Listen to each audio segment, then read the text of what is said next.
बिस्मिल्लाहिर्रहमानिर्रहीम, अस्सलाम वालेकुम। मैं हूं मोहम्मद जुनेद हलीम। नाज़रीन, उम्मीद है आप सब खैरियत से होंगे। फाइनली आ गया वो शाहकार था जिसका सबको इंतजार। हम बात कर रहे हैं Z-10 ME हेलीकॉप्टर्स की, वो फाइटर हेलीकॉप्टर्स जिसका काफी दिनों से इंतजार किया जा रहा था पाकिस्तान की फिजाओं में, और खासतौर पे इस्लामाबाद के शहरियों ने जब इसे देखा है तो सोशल मीडिया पे उससे शेयर किया है, काफी खुशी का इजहार किया है। किस तरह से लोगों ने इसको देखा और उसे मंजरकशी की गई है उसकी, वो कुछ विजुअल्स आपके साथ शेयर करेंगे और फिर कुछ इसकी क्वालिटीज बताते हुए आगे बढ़ेंगे और आपको बताएंगे कि नरेंद्र मोदी 98 रोज के बाद जब लोकसभा में आए हैं तो ऑपोजिशन ने किस तरह से उनको घेर लिया है। लगभग 1 घंटा 42 मिनट की तकरीर थी, लेकिन उसके अंदर ना तो डोनाल्ड ट्रंप का नाम लिया गया, ना चाइना का जिक्र किया गया, ना तैयारों के बारे में बताया कि कितने तैयारे गिरे भी या नहीं गिरे। तो किसी भी ऑपोजिशन के वो सवाल जिसका वो इंतजार कर रहे थे कि शायद मोदी जी आए और हमारे जो सवालात हैं, जो पहेलियां जो कि सुलझाए नहीं सुलझ रही, उनका जवाब दे सकें। लेकिन मजाल है कि नरेंद्र मोदी ने किसी एक भी काम की बात का जवाब दिया हो और उन तमाम ऑपोजिशन के लोगों को, उन 1.5 अरब लोगों को मुतमईन कर पाए हों जो कि इतने दिनों से मखमसे में थे और इस चीज का इंतजार कर रहे थे कि शायद ऑपरेशन सिंदूर की सुबकी के बाद, नाकामी के बाद जो ऑपरेशन महादेव शुरू किया है उसको वो जस्टिफाई करें, लेकिन ऐसा नहीं हो सका। तो क्या कहना था मोदी जी का, थोड़ी सी झलकियां आपको दिखाएंगे, ज्यादा लंबी चौड़ी तकरीर हम आपको दिखा नहीं सकते। और इसके साथ कुछ वैलिड क्वेश्चन हैं अखिलेश यादव जी ने पूछे हैं, वो भी आपको बताएंगे और फिर आगे बढ़ते हुए आपको यह बताएंगे कि किस तरह से डोनाल्ड ट्रंप ने लगभग 29 बार तो वो तस्करा कर चुके हैं सीज फायर का, क्रेडिट भी वो लेते हैं, तैयारे गिरने का जिक्र भी अब तो वो करने लग गए हैं, लेकिन किस तरह से जन्नाटेदार थप्पड़ रसीद किया है नरेंद्र मोदी और उनकी गवर्नमेंट के चेहरे के ऊपर। क्यों ये ऐसा मैं क्यों कह रहा हूं? क्योंकि उन्होंने खालिस्तान तहरीक के जो रूहे रवां हैं, हम बात कर रहे हैं गुरपतवंत सिंह पन्नू की, जो कि वाशिंगटन में अब रेफरेंडम करवाने जा रहे थे, उनको खत लिख डाला है और ना सिर्फ मलिया मेड कर दिया है भारत की खारजा पॉलिसी को। और वो जो दुखती रग है ना, 2 वीक पॉइंट्स है बुनियादी तौर पर। वैसे तो बहुत सी वहां पे आज़ादी की तहरीकें चल रही हैं, नागालैंड की, मिजोरम की, जो तमिलनाडु हैं, बहुत से वहां पे ऐसे आज़ादी पसंद ग्रुप हैं जो कि छुटकारा पाना चाहते हैं नरेंद्र मोदी के जालिमाना इक़दामात और उनकी हुकूमत से। उसकी वजह ये, इसकी जो सिग्निफिकेंस है वो इस वजह से बहुत बढ़ जाती है, टाइमिंग बहुत इंपॉर्टेंट है। इस पर थोड़ी सी तफसीलात आपके साथ शेयर करेंगे और फिर आपको बताएंगे कि बरतानिया की तरफ से एक बड़ा ऐलान आया है सामने। फ्रांस के बाद बरतानिया भी उन ममालिक में शामिल हो गया है जो कि फ़लस्तीनियों के साथ उनकी हिमायत में बात कर रहे हैं। एक वार्निंग दी है उन्होंने नेतन्याहू को। क्या वार्निंग दी है? फ़लस्तीन के हक़ में क्या बड़ा ऐलान किया है कि स्टॉमर ने, जो कि बरतानवी वज़ीर आज़म हैं, ये आपको बताएंगे। फिर आखिर में आपको बताएंगे, जिस वक्त हम आपको वीडियो शेयर कर रहे हैं, कुछ ऐसे चौंका देने वाले विजुअल्स और मनाज़िर इस वक्त सोशल मीडिया पर छाए हुए नज़र आ रहे हैं और वो विजुअल्स हैं रूस में अब तक की तारीख के 6ठे बड़े ज़लज़ले की। वहाँ पे सुनामी की वार्निंग भी जारी की गई है। कितना ज़ोरदार ये ज़लज़ला था और क्या वार्निंग जारी की गई है, सारी तफसीलात आपके साथ एक एक करके शेयर करते हैं। लेकिन सबसे पहले एक खुशखबरी है पाकिस्तानियों के लिए, एक ज़बरदस्त न्यूज़ है। पाकिस्तान के दिफा को मज़ीद मौसर बनाने के लिए Z-10 ME का, जो पाकिस्तान के दिफाई निज़ाम में पाकिस्तान की एयरफोर्स का हिस्सा बनने में यकीनी तौर पर बहुत ही खुशाइंद खबर के तौर पर इसे पाकिस्तानी अवाम देख रही है। कुछ कैपेबिलिटीज़ की अगर बात की जाए नाज़रीन, तो इसकी कुछ ऐसी आम खसूसियात हैं जो इसे दीगर रिवायती अटैक हेलीकॉप्टर से मुनफरिद बनाती हैं या बेहतर बनाती हैं, जिसमें से एक तो है Mi-35 या AH-1Z से इसे मुमताज़ बनाती हैं। और उसकी 5 जो मेन फीचर्स हैं वो आपके साथ शेयर किए देते हैं।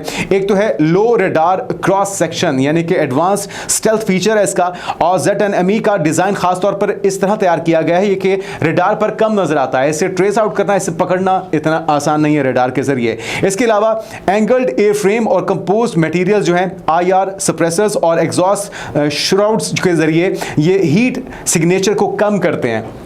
इसके अलावा इसका फ़ायदा ये होता है कि दुश्मन के रडार और IR गाइडेड हथियारों से इसे बचाव में मदद मिल पाती है। इसके अलावा खुद पायलट और अहम सिस्टम्स के ज़रिए मॉड्यूलर आर्मर प्लेटिंग है इसके ऊपर, सेल्फ सीलिंग फ्यूल टैंक्स नस्ब हैं, मिसाइल अप्रोच वार्निंग सिस्टम इसके ऊपर नस्ब है, शार्प फ्लेयर डिस्पेंसर इसके ऊपर नस्ब किए गए हैं। और इसका फ़ायदा ये होता है कि मैदान जंग में ज़िंदा रहने की सलाहियत इसकी मज़ीद बढ़ जाती है, सर्वाइवेबिलिटी इसकी मज़ीद बढ़ जाती है, तो ज़्यादा देर तक ये मैदान जंग के अंदर सर्वाइव करने की पोजीशन में आ जाता है। इसकी मजीद फीचर्स की अगर बात करें तो HJ-10 या HJ-9 ये 23 mm या 30 mm चेन गन इसके ऊपर नस्ब होती है, या फिर TY-90 air to air missile guided rockets इसके ऊपर नस्ब होते हैं, जो कि हेलीकॉप्टर को मुख्तलिफ किस्म के अहदाफ पर मौसर अंदाज में हमला करने की सलाहियत देते हैं। इसके अलावा हेलमेट माउंटेड साइट सिस्टम इसके ऊपर नस्ब होता है, इलेक्ट्रो ऑप्टिकल इंफ्रारेड सेंसर्स नस्ब होते हैं, मिलीमीटर वेव रडार इसके ऊपर लगा होता है, और इसका फायदा यह होता है कि दिन हो या रात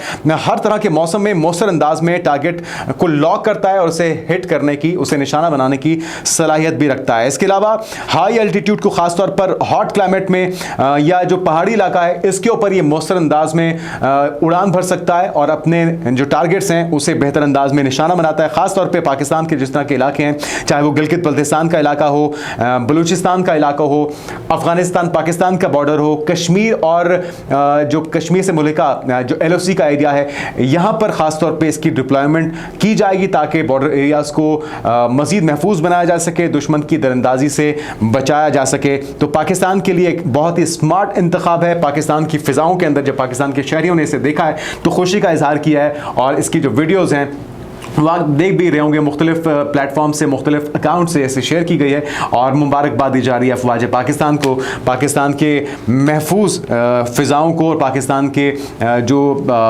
हदूद हैं, जो पाकिस्तान की सरहदें हैं, उसे मजबूत बनाने के लिए एक और ज़बरदस्त इसे इकदाम करार दिया जा रहा है। अब आते हैं नाज़रीन उस धमाकेदार खबर की तरफ जो कि बहुत ही हैरान कुन है। 17 अगस्त को वाशिंगटन में खालिस्तान तहरीक का रेफरेंडम होने जा रहा है। इससे पहले मुख्तलिफ ममालिक में, यूरोपियन और दीगर एशियन कंट्रीज के अंदर भी ये रेफरेंडम हुआ है।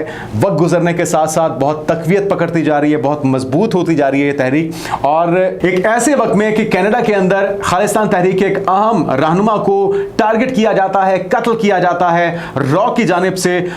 उसके बाद जो एक सेकंड समझ लें कमांड है वो मौजूद है अमेरिका के अंदर, उनके रहनुमा के पास, गुरपतवंत सिंह पन्नू के पास, और डोनाल्ड ट्रंप की तरफ से उन्हें चंद ही रोज पहले रेफरेंडम से खत लिखा जाना ये इस बात की निशानदही है कि एक तो भारत की सिफारती जो कोशिशें हैं, जो सिफारतकारी है, वो मुकम्मल तौर पे नाकाम हो चुकी है, और उसको फाड़ के फेंक दिया है डोनाल्ड ट्रंप ने। वो डोनाल्ड ट्रंप जिसके आने के लिए पूजाएं करवाई गई थी इंडिया के मंदिरों के अंदर, अब की बार ट्रंप सरकार और मोदी ट्रंप भाई भाई, इस तरह की बातें, इस तरह के झूठे क्लेम, जिस तरह के झूठे वादे तो किए जाते थे। पाकिस्तान और इंडिया के दरमियान होने वाली जो जंग थी उसके अंदर ये सारे झूठों की कलई खुल गई। जिस तरह से खुल के पाकिस्तान की हिमायत की है, पाकिस्तान के बयानिया की, पाकिस्तान की मौक़िफ़ की हिमायत की है डोनाल्ड ट्रंप ने, इसकी शायद मिसाल किसी और प्रेसिडेंट की तरफ से नहीं मिलती। लगभग 29 बार वो तस्करा कर चुके हैं क्रेडिट लेने का, सीज फायर का, और अब तो तैयारी गिरने की भी वो बातें कर रहे हैं। लेकिन ये खालिस्तान की तहरीक को उन्होंने सपोर्ट जिस अंदाज में किया है, मेरे ख्याल में ये नरेंद्र मोदी की सरकार के ताबूत में आखिरी कील ठोंका है डोनाल्ड ट्रंप ने। जो मतन है मुख्तसरन आपको बताते हैं और फिर आगे बढ़ते हैं। जी, जो खत लिखा है, अमेरिकी सदर ट्रंप ने मोदी सरकार को सिफारती महाज पर एक और झटका दे दिया और भारत से अलहदगी के लिए सरगर्म खालिस्तान तहरीक के हामी तंजीम सिख फॉर जस्टिस के रहनुमा गुरपतवंत सिंह पन्नू ने अमेरिकी सदर ट्रंप की जानिब से अरसाल करदा खत पर अपनी एक्सपोर्ट में उसे एक्सपोज पर उन्होंने शेयर किया, और साथ में जो उन्होंने लिखा है, उन्होंने कहा कि मैं अपने शहरियों, डोनाल्ड ट्रंप का कहना है कि मैं अपने शहरियों, अपनी कौम और अपनी अक़दार को सबसे ज़्यादा मुकद्दम रखता हूँ, सबसे पहले रखता हूँ। जब अमेरिका महफूज होगा तभी दुनिया भी महफूज होगी। अमेरिकी सदर ने कहा है कि जी मैं अपने शहरियों के हकूक और सलामती के लिए लड़ना कभी नहीं छोड़ूंगा। और साथ में सदर ट्रंप का खत ऐसे वक्त में सामने आया जब 17 अगस्त को वाशिंगटन में खालिस्तान तहरीक का रेफरेंडम होने वाला है। तो ये टाइमिंग बड़ी सिग्निफिकेंट है, बहुत अहमियत की हामिल है। रेफरेंडम से चंद हफ्ते कबल सदर का यह खत न सिर्फ सियासी बल्कि सिफारती हलकों में बड़ी अहमियत रखता है। सदर ट्रंप के खत में तिजारत, टैरिफ और दिफाई अखराजात और अमरीकी अक़दार पर मबनी पॉलिसियों पर जोर दिया गया है। इसके अलावा सदर ट्रंप ने खत में मजीद लिखा है कि बतौर सदर वो इन इक़दार के तहफ़्फ़ुज़ के लिए पुरअज़्म है जो हमें अमरीकी बनाते हैं। खत के मंदरजात में अमरीका की खारजा पॉलिसी, फौजी तैयारी और आलमी इमदाद से मुतल्लिक फैसले पर भी गौर किया गया और उसको भी शामिल किया गया है। याद रहे कि 2020 में गुरपतवंत सिंह पन्नू को जो इंडियन स्टेट है, इंडिया की तरफ से, भारत की तरफ से दहशतगर्द करार दिया जा चुका है। और ऐसे शख्स को, जिसको इंडिया तो दहशतगर्द कहता है, लेकिन डोनाल्ड ट्रंप सुपर पावर का जो सदर है वो उन्हें खत लिखता है एक ऐसे मौके पे जहां पे कुछ ही दिनों के बाद खालिस्तान तहरीक का रेफरेंडम होने जा रहा है। तो यानी कि अमेरिका इस रेफरेंडम के साथ खड़ा है, खालिस्तान की तहरीक के साथ खड़ा है, और ये एक जन्नाटेदार थप्पड़ है नरेंद्र मोदी के चेहरे के ऊपर, वो जो कि डोनाल्ड ट्रंप को अपना दोस्त कहते हुए थकते नहीं थे। अब आते हैं नरेंद्र मोदी के लोकसभा में एंट्री पर। बड़ी ही जबरदस्त एंट्री हुई। समझ तो वो ये रहे थे कि सबको फतह कर लेंगे, सबके सवालों के जवाब दे देंगे, लेकिन हुआ इसके बरक्स।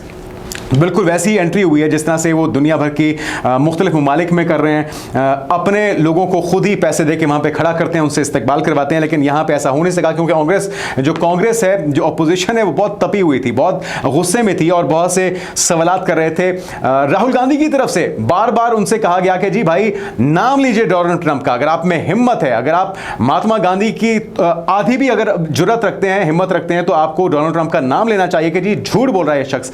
क्या तासुरात थे नरेंद्र मोदी के हर बार की तरह। आपको याद होगा जिस वक्त सीएम के गुजरात के सीएम थे, उस वक्त भी जब एक तल्ख इंटरव्यू उनसे किया गया था तो सवालों के जवाब देने से पहले बौखला गए थे। उसी तरह की बौखलाहट और जिसको कहते हैं नर्वसा जाना, वो इनके चेहरे पर नजर आया। क्या मनाजिर थे, जरा झलकें आप भी देखिए। अगर आप कुछ करोगे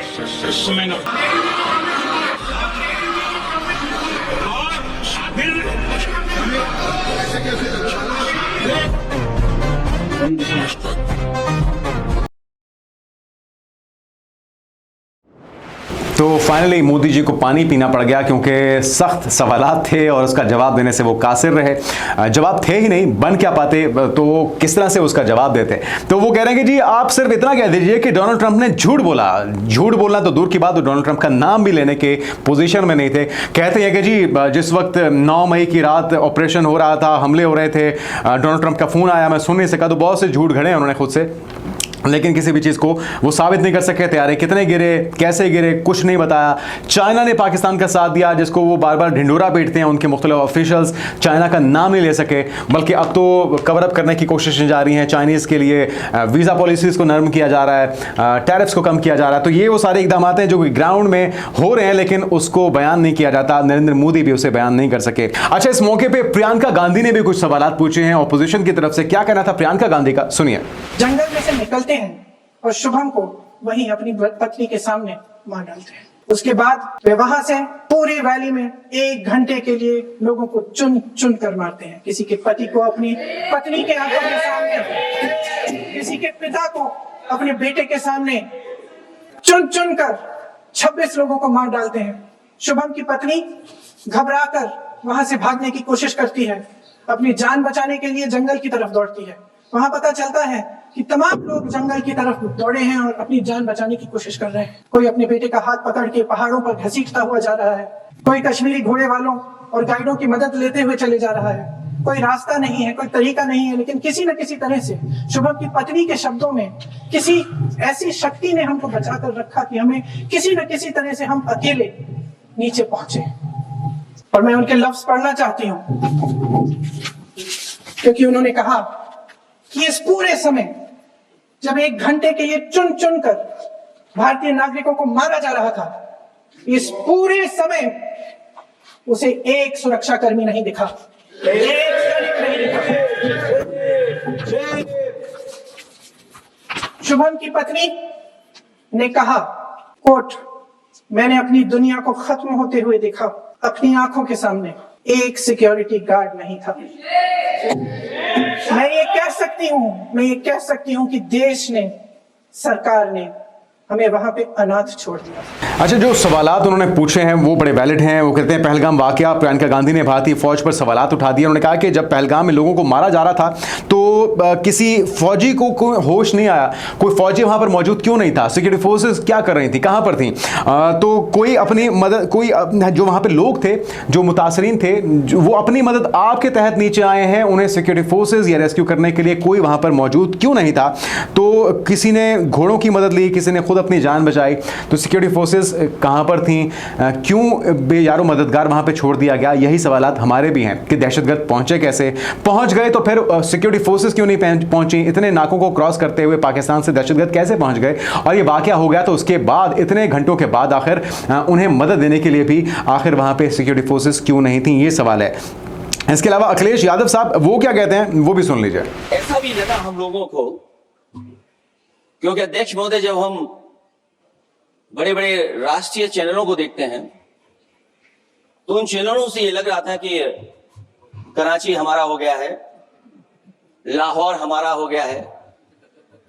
किसी चैनल ने किसी को ये भी बताया कि हमने उनको पकड़ भी लिया है।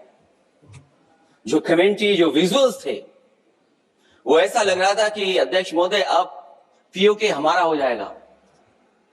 हालांकि सरकार के इंजनों को मैं टकराता हुआ देखता हूं, हो सकता है ये मेरा भ्रम हो,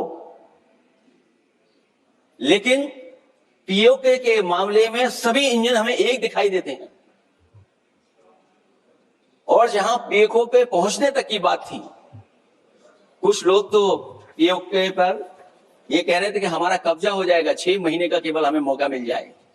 ये अफसर सरकार आखिरकार पीछे कैसे हट गई और क्या कारण था कि सरकार को सीज फायर का ऐलान करना पड़ा? अध्यक्ष महोदय, हमें उम्मीद थी कि सरकार सीज फायर करेगी, सरकार ऐलान करेगी, लेकिन इनकी मित्रता बहुत है, बहुत गहरी मित्रता है, और उसका परिणाम यह है कि इन्होंने अपने मित्र से ही कहा कि आप ही सीज फायर अनाउंस कर दीजिए, हमारी कोई जरूरत नहीं है, हम सीज फायर आप से ही स्वीकार कर लेंगे। अच्छा, क्या उनके सवालात हैं अखिलेश यादव के, वो भी पूछ लीजिए। वो कहते हैं लोकसभा में मोदी सरकार का पोस्टमार्टम हमारे बड़े बड़े चैनल्स ने तो कराची, लाहौर और आजाद कश्मीर पर कब्जा कर लिया, तो फिर क्या नौबत आई कि हमें अपने मित्र से कहना पड़ा कि सीज फायर करा दें? सीनियर सियासतदान और मेंबर लोकसभा अखिलेश यादव की तरफ से ये सवाल पूछे गए। यानी कि वो जो झूठ है वो नजर आ रहा है, सिवाय अंधभक्तों के और वो लोग जिनके बराह रास्त मफादात जुड़े हुए हैं नरेंद्र मोदी के साथ, बीजेपी सरकार के साथ, उसके अलावा सभी ये वैलिड क्वेश्चंस पूछ रहे हैं, जिसका जवाब देने के लिए नरेंद्र मोदी आए तो सही, लेकिन जवाब दिए बगैर ही चलते बने। 1 घंटा 42 मिनट की तकरीर के बावजूद वो किसी वैलिड सवाल का वैलिड जवाब देने से कासिर रहे। आगे बढ़ते नाज़रीन, एक बड़ी डेवलपमेंट हुई है बरतानिया की तरफ से। बरतानिया वो दूसरा मुल्क बन गया है जिसने खुलकर, ये खासतौर पर दूसरा मुल्क उस लिहाज से बन गया कि ये वो इत्तेहादी हैं जो कि नेतन्याहू के साथ, इजराइल के साथ कंधे से कंधा मिलाकर खड़े थे, और एक पूरी हिस्ट्री है। बरतानिया ही वो मुल्क है जिसकी वजह से यह तनाज़ा खड़ा हुआ था फलस्तीन का।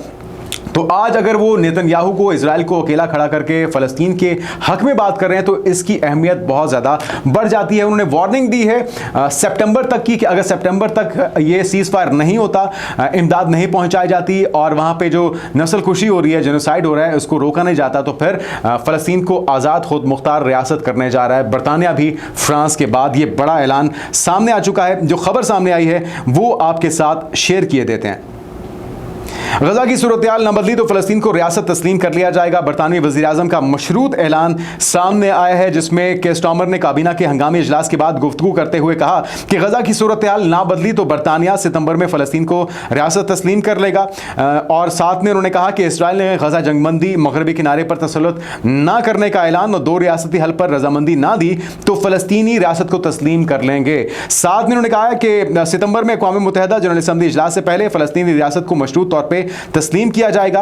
और उन्होंने कहा कि इसराइल और हमास के दरमियान कोई बराबरी नहीं है, हमारा हमास से यरगमालियों की रिहाई का मुतालबा अब भी बरकरार है। साथ में उन्होंने कहा है कि हमास जंगबंदी और गजा की हुकूमत में कोई किरदार अदा ना करने पर राजी हो जाए। लेकिन इस मौके पर जब मोमेंटम बन रहा है, जिस तरह से मगरबी ममालिक की तरफ से ये डिमांड सामने आ रही है शिद्दत के साथ कि नस्लकुशी को रोका जाए, फ़लस्तीनियों के ऊपर मज़ालिम को रोका जाए, उन तक इमदाद को फौरी पहुँचाया जाए। और ऐसे में हमने देखा गुज़श्ता रोज़ डोनाल्ड ट्रंप की तरफ से भी जो स्टारवेशन वहाँ पर है, जो कहत, भूख और अफलास की वजह से बच्चे मर रहे हैं, इस चीज़ को उन्होंने एक्नॉलेज किया है, इस चीज़ को उन्होंने माना है, तस्लीम करने पे मजबूर हुए हैं। तो ये नेतन्याहू के बयानिए की और उन मज़ालिम की नफ़ी है जिसको अब ख़ुद उनके अपने इत्तेहादी भी मानने पर तैयार नहीं है, और उनकी सब्र भी, उनका जो सब्र का पैमाना है वो भी लबरेज़ हो चुका है। तो ज़रूरत इस चीज़ की है कि मुस्लिम दुनिया, अरब कंट्रीज़ इस आवाज़ में आवाज़ मिलाएँ और इस बात को यकीनी बनाएं कि जल्द से जल्द फ़लस्तीनियों को हकूक़ दिलाए जाएं, उसे आज़ाद खुद मुख्तार रियासत के तौर पे तस्लीम करवाया जाए। अक़वाम मुत्तहिदा के अंदर पाकिस्तान ने भी इस आवाज़ को बुलंद किया है, फुल मेंबरशिप की डिमांड की है, और इस मामले को हल करने के लिए पाकिस्तान भी अपना किरदार अदा कर रहा है। दीगर ममालिक को भी अपना हिस्सा डालने की ज़रूरत है ताकि जल्द से जल्द इसे यकीनी बनाया जा सके। जाते जाते नाज़रीन आपको खबर देते हैं, रूस के अंदर जो ज़ल्ज़ला आया है, तारीख का 6ठा ज़ोरदार और तबाहकुन ये ज़ल्ज़ला था। कितना नुकसान हुआ, कितनी हलाकतें हुई, ये तफसीलात अभी आहिस्ता आहिस्ता मौसूल हो रही हैं। और जो अभी इब्तदाई तफसीलात हैं उसके मुताबिक रूस के साहिल के नज़दीक आने वाला जो 8.8 शिद्दत का ये ज़ल्ज़ला है, इसके बाद मुत्तादिद ममालिक के अंदर मुख्तलिफ मुल्कों में सुनामी वार्निंग जारी की गई है। और बहुत ही हैरानकुन इसमें विजुअल्स भी आ रहे हैं। कुछ हमने देखा डॉल्फिन्स जो हैं, जो मछलियाँ हैं, वो सूख के साहिल समुद्र पर आई हुई हैं, उन्हें लोग धकेलने की कोशिश कर रहे हैं। बहुत से ऑफिसेज़ हैं, बहुत सी इमारत हैं, वो तबाह हुई हैं। तो बड़े पैमाने में जो नुकसानात हैं उसका ख़दशा मौजूद है, समुद्री हयात को भी, इंसानों को भी और जानवरों को भी। लेकिन जैसे जैसे वक्त गुजरेगा तो तफसीलात सामने आएंगी। अभी ये वार्निंग जारी की गई है, इससे बड़े पैमाने पे तबाही हो सकती है, आफ्टर शॉक्स भी आ सकते हैं। ये ज़लज़ला नाज़रीन आया है मशरकी साहिल इलाके कामचटका में और 126 किलोमीटर के फासले पर समुद्र में आया और इसकी गहराई लगभग 18 किलोमीटर थी। मकामी हुकाम ने बताया है कि ज़लज़ले के नतीजे में कामचटका में 3 से 4 मीटर ऊंची सुनामी की लहरें पैदा हुई हैं, जिसकी वजह से बड़े पैमाने पर तबाही का खदशा है। तो आने वाले दिनों की अपडेट से आपको आगाह करते रहेंगे। अब तक के लिए इतना ही, इजाज़त दीजिए, अल्लाह हाफ़िज़।